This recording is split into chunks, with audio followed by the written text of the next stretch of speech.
many of us will have that feeling of, why am I here? She will tell you why.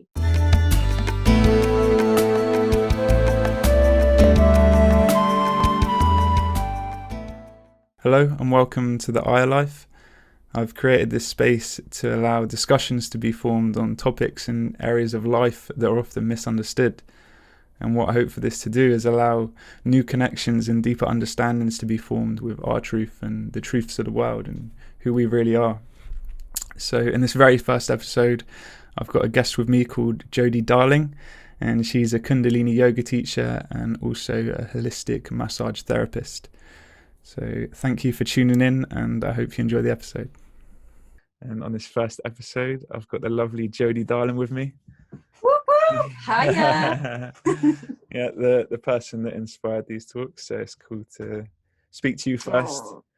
And Privilege in this episode, and an honour. Yeah, of course. So in this episode, we're going to be talking about your first ayahuasca experience and some of the things that kind of went into that in terms of what led you to the medicine in the first place, what you're kind of expecting and how it was for you, and your kind of experience after as well, because I feel that's where the real work comes into it. So yeah, yeah. Just, like, you know, that experience laying on the floor, mash up, that's nothing to do with all the work. It's all the work after. So, you know that as a yogi as well, you got to do the work yourself, don't you? Yeah, exactly. So I would say my first intro to the medicine was back when I was 30, and I started this was my journey that I started just as a holistic therapist. So I hadn't started teaching Kundalini yoga at this point, and I had a shaman come to me for some treatment, which was really lovely. He is delicious, and I didn't really think anything of it. I didn't put the dots together at this time, but he'd spoken about the medicine and his journey and little dribs and drabs, not really thoroughly. Maybe that was the problem, but he said, he goes, Jodie, I think you're ready for medicine. And I rejected it completely. I was like, oh no, I'll stick with my meditation and my circle groups. I'm fucking fabulous, blah blah blah. But there was something in me that completely rejected it, and I mean, I still don't know why I did that at this time. I mean, I can only think back to not understanding what the plant medicine would do for me at that time, because I mean, I was getting it from different modalities. I mean, I never questioned my journey, but looking back, I was just thinking, God, if I know what I do now, I would have like, boom, would have just taken it. But anyway, we come back around 4 years later, perhaps, and I get invited. You first found out about it when you were 30, and then 4 years later was when the first time you drank. Yeah, of course. And it's not that I wasn't aware of it before, because I mean, I had dabbled, had a time in talking about hallucinogenics. I tried mushrooms, had a fabulous experience on mushrooms when I was in my late 20s over in Thailand, as you do. But you know, I didn't use that as a ceremony. It wasn't a healing process. It was like a small group, me and my friends on a beach, having giggles. Like, it wasn't treated as so sacred. Does that make sense? Like, it was, but I mean, yeah, that's what I thought perhaps what the medicine was all about. And I was like, no, I've had that experience. Don't want to do it with a bunch of strangers. Maybe that's what it was. Does that make sense? Yeah. So what was the final thing that kind of made you want to go to ayahuasca ceremony? Well, it came to me again, didn't it, Samayan? Come to me again, in the form of a yogi this time. Perhaps that's what the difference was. So between these few years, I'd become a teacher of Kundalini yoga. So I practiced yoga, but I finally made the decision to do the teaching qualification, and involves a lot of shadow work. Some of you might know that. But I had a one-to-one with a very delicious yogi, and it was him who invited me to like a private medicine circle. And so keep in mind, I've only met this guy once, did a one-to-one, fell in love with him, still in love with him, always be in love with him. And I was like, oh my God, it's come back around. What am I doing? So, you know, like I had a different idea. I was like, well, there's no need for me to do it. Like I didn't put, maybe I did unconsciously, I don't know. But I was like, well, I've not gone out to look for it again, but it's come back and found me. Do I reject it again? Like there was something inside me like, do you think you need it? I was like, well, do you think you know what's best for you, Jojo? Maybe not. And there was another little weird thing is that I was actually doing an add-on to my qualification, which involved addiction. So now, so at the time it was the weekend of that workshop of like addictive behavior, and I was like, well, is this a bit too much of a coincidence that I've been invited to go on this little ride, this little medicine circle, and then it's just before I was like, oh no, it's too tempting for me now. So there was a different it's feeling. cool that you could kind of be aware of that it was so much of a coincidence that you couldn't really ignore it. Well, this is it. Like I feel like I must have done something in those few years to work out, or maybe it was just synchronicity and I'd recognized it a little bit then. But back when I was 13, I was just starting out. Perhaps I was a little bit too much in my learning stages, and not recognizing what was coming to me was good for me, and maybe there was still that resistance. Well, that's the thing as well, though, because people come into contact with this medicine in different ways, and is you always come into contact with it properly by attending a ceremony when you're fully ready. And obviously, because you weren't needing this kind of deeper healing from it, it didn't seem like you needed to kind of understand why potentially this medicine could benefit you. So yeah, probably the seed was probably planted back then when you was 30, and then just kind of grew on over time. What kind of were you expecting going into your first experience then, after not really feeling like you fully needed to, but potentially, you know, there might be something to it? What were you expecting? Let me go back. So I don't know if we haven't talked about this. This would be only last year that I did medicine for the first time. Is that 2019? Yeah. And it was winter solstice, I think. I think it was around Halloween. Yeah, I mean, maybe that was tempting me as well. Like, oh, ceremony at Halloween, let's go for it. Going back to your question, I didn't have anyone in my close circle to talk about this with, which might have been a blessing. So I wasn't getting a lot of information. I mean, I didn't ask many questions with this particular person that invited me either. I feel like he gave me enough information about preparing myself with diet and you know, like what to wear, how to prep myself. But I think I feel like I didn't investigate enough, so I didn't That's I the wasn't right put way off to my do it, horoscope.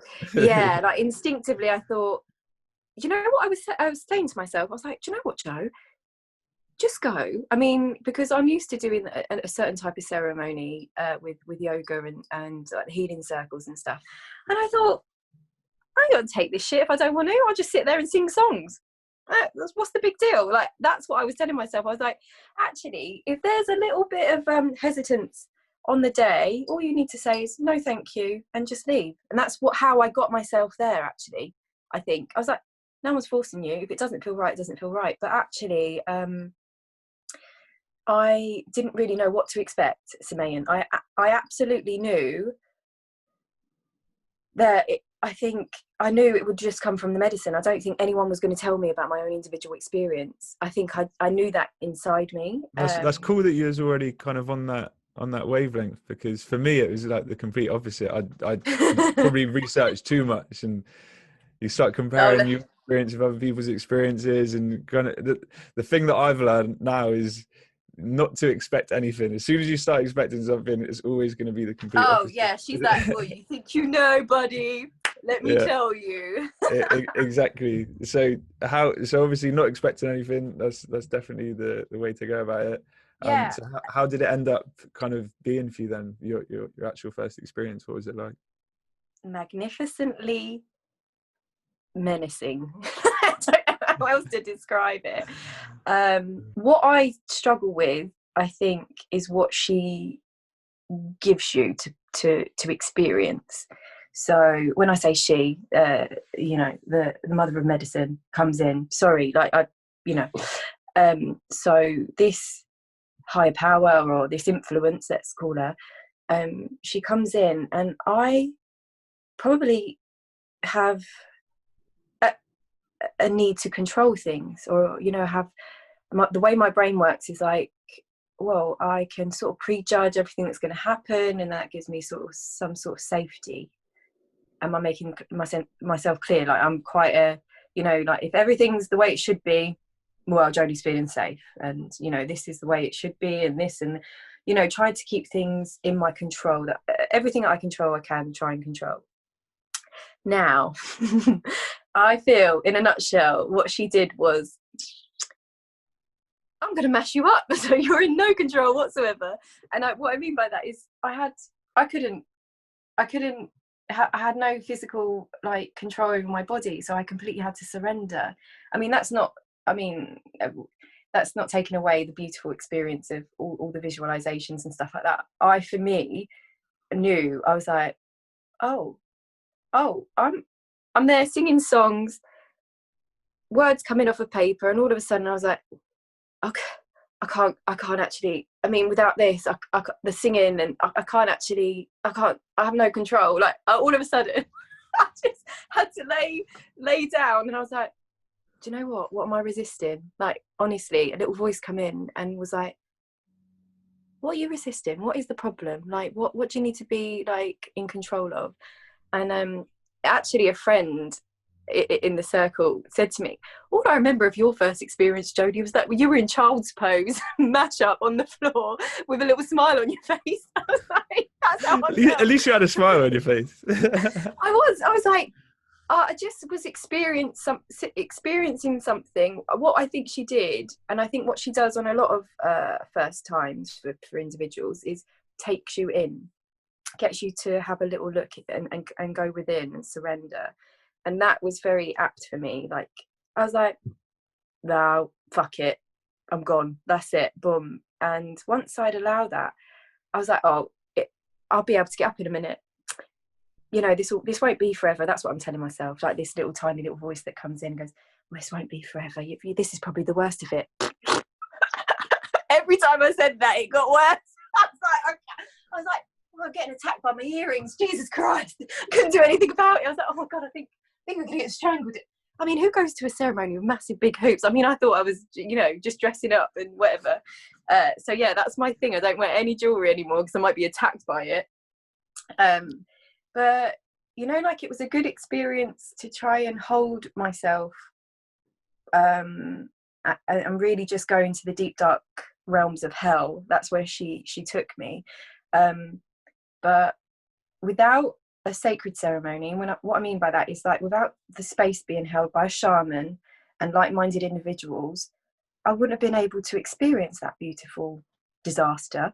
Do you know what I mean? Like, I completely felt held enough to go there, even though I couldn't do anything. I did have a lovely lady come over, flip me over, put me in the right position. I think I ended up back in that stupid position, but for me, child's pose is very safe, so I was cool. So would you say that kind of affected your life in any way afterwards, and that having that experience?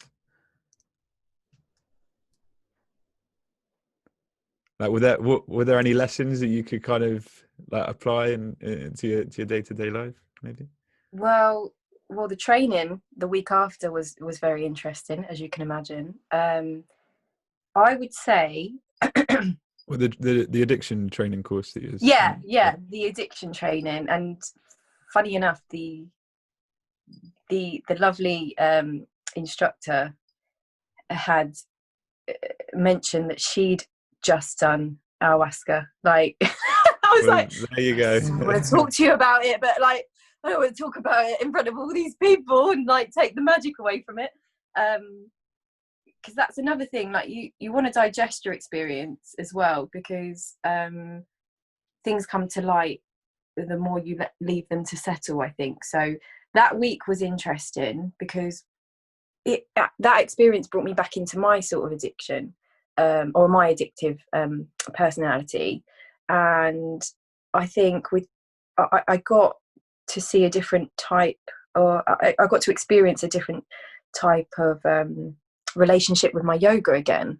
And the way that this teacher was teaching, I could actually relate to it in a completely different way. Probably not done that justice, but that was the experience. I was like, okay, actually it's taken me way back, cut everything back, and I can really feel what she's talking about, because I hadn't been in my addiction in that really raw place for a while. So that really took me back. But the more I unraveled, the longer it went on, like through the time of the next medicine circle, I'd started to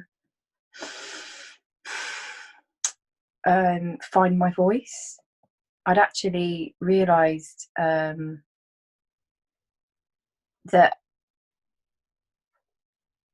I wasn't able to express really what I needed or how I felt, and that's where the addiction comes in. So this is my own individual experience, right? Because we all have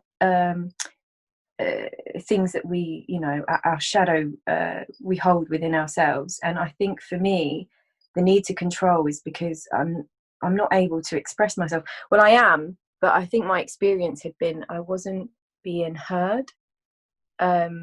Or maybe, like I can only take responsibility for myself if I'm not speaking up.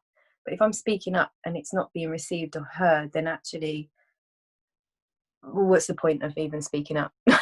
It wasn't, it's something that I'd uncovered within me through that little space, the aftermath of like doing the addiction training and then trying to find out my triggers. Well, not trying to find out my triggers, unraveling what they are.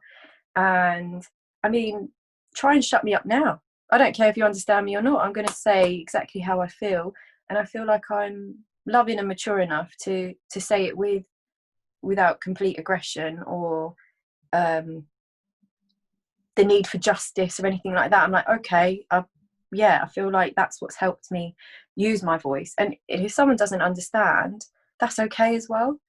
I don't need them to understand. I just need them to hear me. It's okay if what you're feeling is not your truth, but this is my truth, and I just need you to hear it. Doesn't matter, whatever. So what do you think? What do you think the kind of control part of your first experience was then? Obviously, you said about how you was kind of like fighting against letting Aya take over you. Like, yeah. I think I've mentioned this to you before. That need to just be involved, and I mean the fact that the singing was taken away from me. I'm like, oh, I really want to sing with everyone. I can't even see the freaking words. Most of them are in like Portuguese, and I can't really don't speak Portuguese. So I was like, I don't know what my problem is. I don't know why I have to be sitting up singing. Like and I just want to be involved with everyone. But that need. I suppose it's like, how do I explain it? It's like, I suppose that perfectionist within me is going, well, this is the way a ceremony's supposed to be, Jodie, and you're not being perfect right now. You're not towing the line. Like everyone else is there, loving life, singing songs, and I'm there like, can't fucking see my pages. And it's like, all of a sudden, I was like, oh fuck it, I'll just let these bitches sing to me then, and just went boof. And it was like that complete surrender of, well, why are you fighting something that it's being taken away from you and you're still fighting? What's wrong with you? Like, come on, surrender, go with the flow. And I think through my yoga practice, I'd learnt this a lot. And this is what I think the medicine come in to show me, that there's still areas that need tweaking. And I think the more you do or get involved with a practice or a sacred circle, I think the more you're doing it for the collective. It's not just an individual thing. And you start to see these types of behaviours in other people. And I think from the last circle, our shaman mentioned something so sweet, that the more work we do when we go to those circles, our circles, the more space we give ourselves to then just give space for other people. I mean, when we go back out into the big bad world, to be themselves, you know, that allow that healing without having to speak, without having to dictate how they should be, just holding space for them to go, I can do something a little bit different because Jodie's doing something a little bit different. It's fabulous. Do you know what I mean? So it's exactly like, it's like being a role model, I suppose, and you don't really have to say anything. People can just kind of see, because I had a hard time kind of opening my mum up to this side of things. Like, she's quite, you know, wants to control everything, and I realized it got to a point where it wasn't really about what I was able to say to her. It's just about, you know, showing her how much it's kind of, holding space, how much it's kind of affected my life in a positive way. But I guess that kind of leads quite well onto the last question I had for you. And it's kind of, what's your interpretation of ayahuasca? How would you describe it to someone who doesn't really know about it or understand it, and just your take on it? I feel like it's another thing that our shaman says. It's like, actually, the less we talk about it, I mean, we because we sort of tarnish or plant seeds of expectations. Do you know what I mean? So I do really get that. The more I do attend the circles, I really get that the teachings come from the medicine itself. So I do feel like that's what I would say instantly to anyone who has even had this thought. It doesn't have to be you know, it just your take on it. No, of as course, much as you want to give, as much as you want to give out to people. That is something I would absolutely say. Like, I feel like automatically anyone who asks me about it, I'm probably going to do it an injustice, but that the teachings do come from the medicine. But for me, if you are struggling with something, if you are unable to reach in and sit comfortably in your shadow or your darkness or your addiction or anything, or you're struggling with certain relationships, the relationship with yourself, or, you know, whatever it is, whatever block you have, the medicine will help you unravel it. Like, will hold you, give you that strength to sit in that darkness and go, oh, I can actually see a way out. Because that's how I feel everyone's experience has been, in a nutshell. Like, anyone who, say anyone, but everyone should have some sort of experience like this, because it's not only healing the body. Like, we've not even spoken about how it's helped my digestive system. It also heals like emotional trauma within, which is hidden in the body as well, and I think they go hand in hand. I mean, I hope I've done that a justice. Like, I feel it's just justice is the words that you want to say about it. It's not, there's not a right or wrong answer to it, and no, that's the whole point of course. of these talks. It's about getting different understandings and different perspectives about this medicine, because I feel like it can change the world, and it's here to change the world, and it's here to wake everyone up. And you know, sometimes what I say isn't going to get through to someone, and sometimes what you say isn't going to get through to someone, but if everyone kind of gives their own little inputs here and there, then people will be able to, I guess, form their own kind of ideas about it. You know what I don't like? It's the hippie trippy connotation, like the connection with it, where it's all like, I mean, some people are attracted to that, aren't they? But it's just Joe Bloggs who's going through life and wondering, what's it all about? And you know, many of us will have that feeling of, why am I here? She will tell you why. That's it in a nutshell. She will tell you why. She'll tell you what you're holding on to, where you need to be, and you'll unravel that. Do you know what I mean? Like, I just think I am, and I've not even spoken about your tribe that you meet. Like, I've got you for life, along with other people that I won't mention names, but they know who they are because they'll be watching. Hi, guys. Do you know what I mean? And if that's all she's given me, I'd be happy with that. I'd absolutely be happy with those lifetime friends. Yeah, I hear that. I hear that for sure. And likewise to you, Jo. Oh, Part of the tribe for life, yeah. I know. But no, it's good. I enjoyed this chat and learning more about your first experience. Because I know that we've both spoken about it, but I couldn't really remember it too well. So it's nice to refresh and dive a little bit The deeper thing is, into I it. feel like I've also, going back over it, I've also had to unravel what I've learned from it as well. So it was great for me because I'm just like, well, actually, that whole experience felt like that at that time, but it was this because that's and how that's it the unravels thing, though, isn't it? It's because it Mm. changes over time. Like, obviously, after I spoke about my first experience, I wrote down a list of things that was like, right, I need to do this and I want to do this. And a year on, I've done a lot of those things on that list, but some of them I don't even want to do anymore. You're just constantly evolving, constantly growing, and constantly learning. And Well, I can't wait to hear about your experience on these videos. That would for be sure. good to tune into, won't it? Yeah. So Yeah, buddy. just closing things up now, Jojo. If you want to, plug your socials or anything where people can find you about what you do, feel free. Now's the time. You can find me on Instagram, Jodie_Darling, and there's little hints and tips about yoga, astrology, numerology. You can contact me there for one-to-one yoga sessions online, or if you're around London, Essex way, I can do one-to-ones in person. I mean, we are still in the COVID-19 situation, so we'll adapt. But yeah, any more questions or anything, you can DM me on there. But I appreciate you coming on, Jo. I appreciate you taking the time Well, out thank of you your for day. having me. Yeah. And that is it for this episode, and I will see you in the next one.